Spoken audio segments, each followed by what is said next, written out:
Dying to be Stuckmocky. Chapter 11. Mirrin finds more of himself. "Father," replied Mirrin just as enthusiastically. The two men stared warily at each other, while loud slurping noises provided the score for the scene.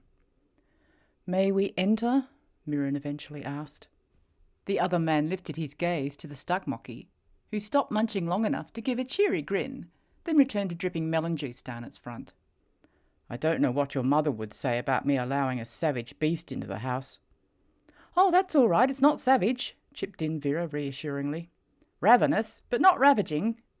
She looked up at Fahyrjeon as she heard another rind hit the gutter. "Actually," it corrected her down its nose, "Stuckmocky physiology is such that ravenous and ravaging are correlative, thus the practice of starving us before combat in the arena, to produce low blood sugar levels." "Starving you? For how long?" demanded Vira. 3 days is the usual length of time, I believe." "Do you mean you hadn't eaten for 3 days before you had those cherries?" Confirmed Fahyrjeon as it sucked its fingers. "Oh," said Vira. She grinned once more, this time at the thought of her attempts to keep Fahyrjeon from eating. "Yes, my apologies if I have presented as a little testy today. Hypoglycemia completely alters our temperament." If the Fahyrjeon Vira had known until now was testy, she wondered how much more adorable it could possibly get, when Mirrin's father interrupted. "It speaks!" "Yes, father, all is not as we have been led to believe. I can vouch for the good behaviour of my 2 companions if you will permit us to enter." "Well, I don't know what your mother—" "Mirrin, who are you talking to for so long without inviting them in?" A small woman with a lively manner appeared at the man's side. At the sight of Mirrin, her expression exploded into delight, and she launched herself at her son without a glance at the 2 strangers. "Mirrin!" she cried, wrapping her arms around her much taller son's chest. "What are you doing here? I thought I'd never see you again." Mirrin folded his muscled arms around his mother's shoulders and rested his cheek on top of her head. The tableau held long enough for Fahyrjeon to start cooing faintly, but the sound was drowned out by approaching voices in the dusk. "Mother, we need to go inside. I will endeavour to explain everything once we are safely indoors." Mirrin's mother took her son by the hand and led him through the doorway, while Mirrin stood back and eyed the 2 strangers as they entered. Vira found herself in a small, unfurnished room, which obviously served as living, eating and sleeping quarters all in one.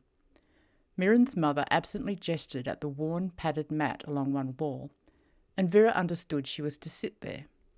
She guided Fahyrjeon over to it and seated herself as inconspicuously as it was possible to do, while accompanied by an enormous Sasquatch.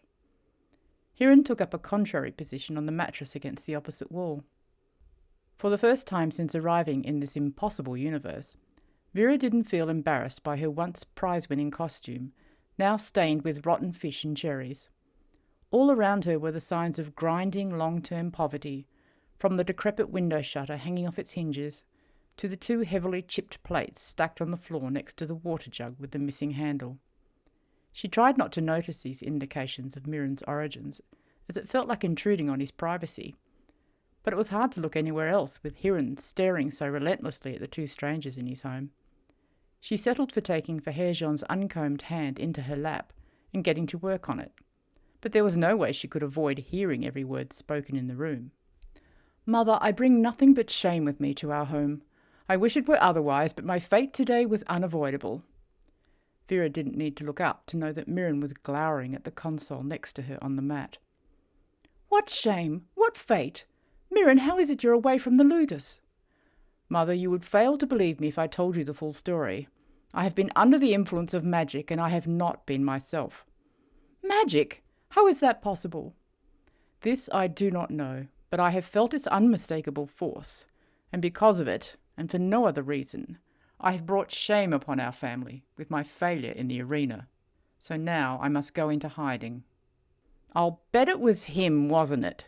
Mirrin accused, staring now only at Vira.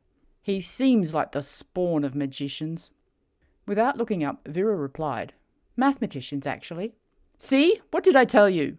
"Hush, Mirrin. Why don't you offer our guests some food?" said Mirrin's mother, turning to the 2 sitting against the wall and seemingly noticing them properly for the first time.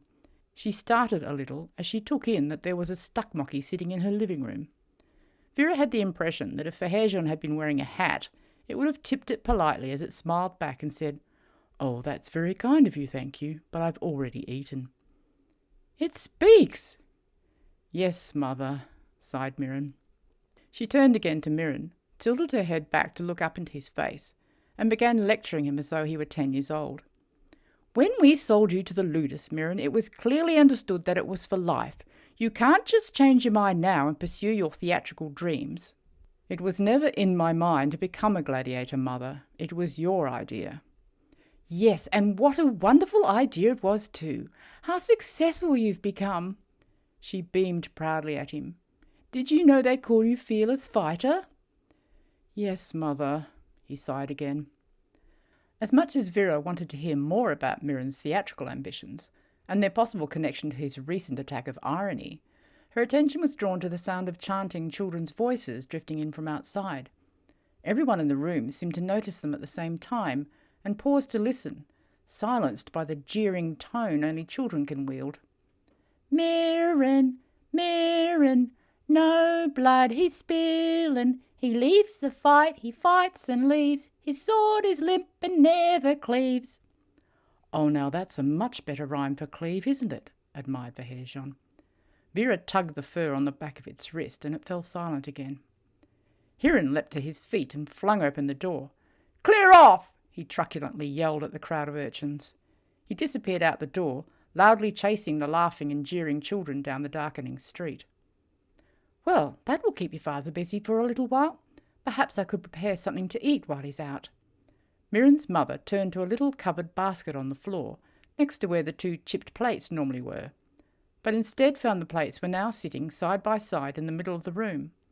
On one plate sat 2 giant slices of melon, with just a hint of fur sticking to them, and on the other was a very shrivelled cupcake. "I'd forgotten I put that cupcake in my pouch at the last community juggling festival," observed Fahyrjeon, "or I'd have eaten it sooner."